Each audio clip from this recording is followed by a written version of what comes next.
Hello ladies and gentlemen, and welcome to the Athenry Heritage Centre. My name's Dr. Dann, and today I'm going to be talking about the medieval history of an activity which in its time was used to put food on the table, was used as a means of recreation, and of course was used as a method of warfare. I'm talking about archery. Now archery, or the art of using a bow and arrow, has a very, very long history going right back into prehistoric times. But in England and Ireland, it could be argued that archery reaches its greatest prominence during the medieval period. It reaches almost legendary status, exemplified by stories about master archers and master bowmen like Robin Hood. Now, the reason for this rise to prominence was, of course, warfare. Now, bows and arrows have been used in warfare basically since they were invented. And this is certainly true in the early medieval period. You've only got to look at the Bayeux Tapestry and depictions of Norman archers firing volleys of arrows into the English ranks, eventually hitting poor King Harold in the eye.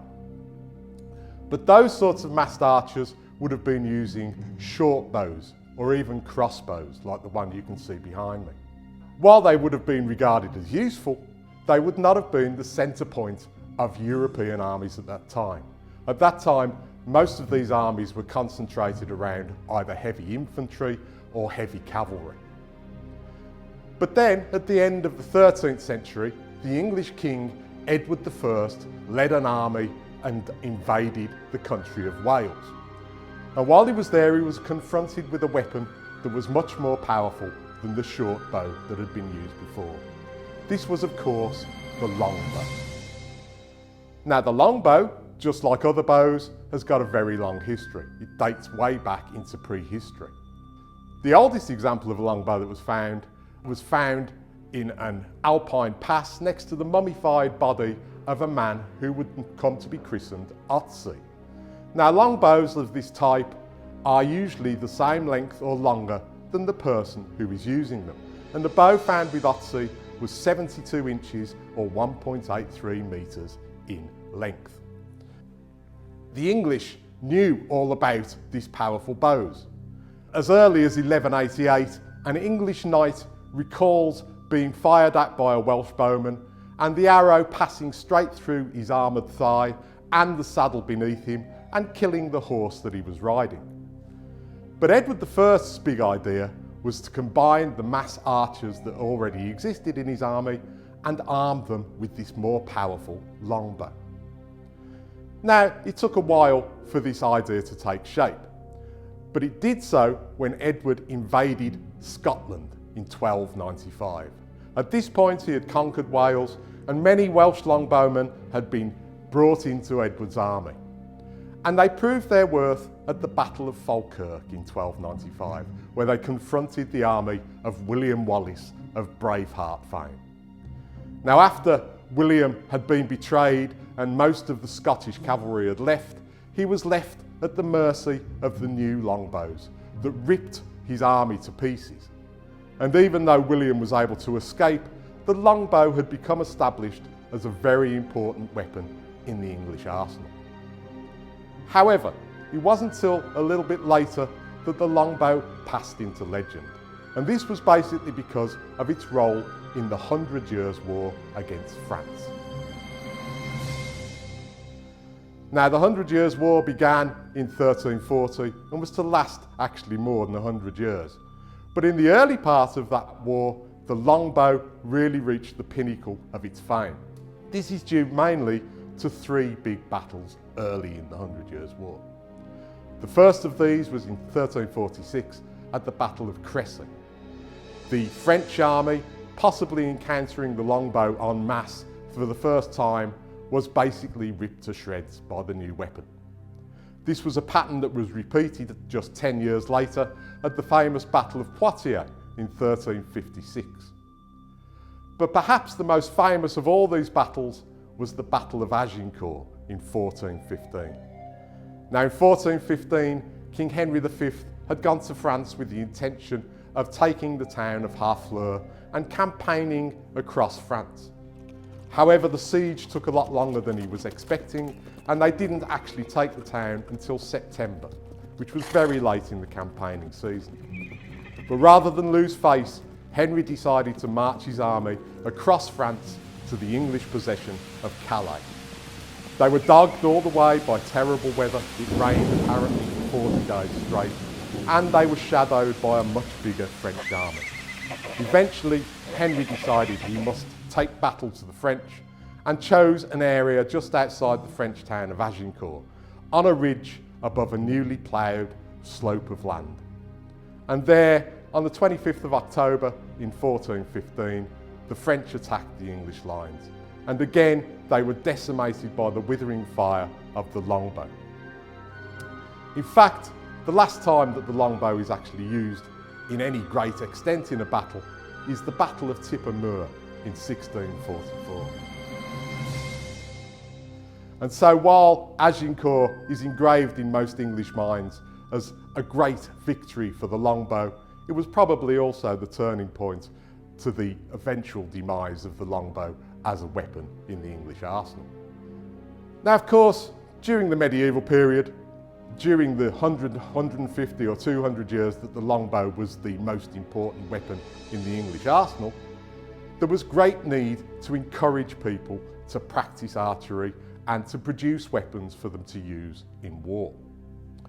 So in England and Ireland, throughout the period, you find laws that ban all other sports. There's laws in England that ban football and even things such as quoits and games like that. In Ireland, there are bans on hurling and all other sports such as that. Now, of course, people still went out and played these games, but technically it was illegal to do so. What the English wanted was boys and men over the age of 14 or so to go out every Sunday after church and practice with their bows. And that's what most of them did. In fact, many boys and men would actually practice archery in the church grounds after service had finished. And so if you go to many medieval churches today in England, you find grooves worn in the stone where these people would sharpen their arrows before practice. Such is the importance attached to archery in the medieval period in England that there's actually a law during part of that period that if you accidentally kill someone while you're practicing archery, then that's okay, you won't get prosecuted for that. So you can see the importance that was given to the archery and to the practice with the longbow. Now, of course, another important part of this equation is actually producing weapons for longbowmen to use. And this was a very, very big industry in medieval England. Now, it's difficult to assess how many bows were actually produced, but there are records that suggest that up to 6 million arrows a year were produced all around the country in people's houses by fletchers, who would then send these arrows down where they would be stored in the Tower of London and sent overseas for use by English armies. The trouble was that because bows and arrows were being produced all over the country, standards were very difficult to maintain. And so during the medieval period, you see the formation of guilds, the Archers Guild, the Bowyers Guild, even the Stringers Guild, and they are there to make sure that standards are maintained. And there could be some pretty hefty punishments if standards were dropped. There's a record of a stringer in London who was said to have produced deficient strings, not good enough for the archers. And his punishment was that he would be locked in the pillory for 3 or 4 days, and as an additional punishment, they tied the strings to his nose and set fire to them one by one. So not a particularly nice punishment. Now, while eventually the longbow would fade out as a weapon of war, the emphasis on practice, the emphasis on shooting the bow gave rise to the use of longbows and other types of bows in a purely recreational sense. Throughout the medieval period, sports, archery as a sport grew. There would be certain competitions that would shoot at targets on archery butts. There would also be competitions that utilised the bows as almost as a hunting weapon, and they would go through fields and shoot at targets that had been set up in the field. There are also competitions, unfortunately, where they might tie a live bird to a pole and then people would be encouraged to shoot at that. Now, obviously, not all of these sports remain. If you ever watch the Olympics or any other world championship, you will notice that archery is still an important sport to this day. And the way that they do it, the most important competition in archery these days, is shooting at an archery butt. This is an extension of the type of competitions that were encouraged in medieval England and Ireland. In medieval England and Ireland, every town in the country was encouraged to have an archery butt, and every man over the age of 12 or 14 was required to own a bow and arrows of their own.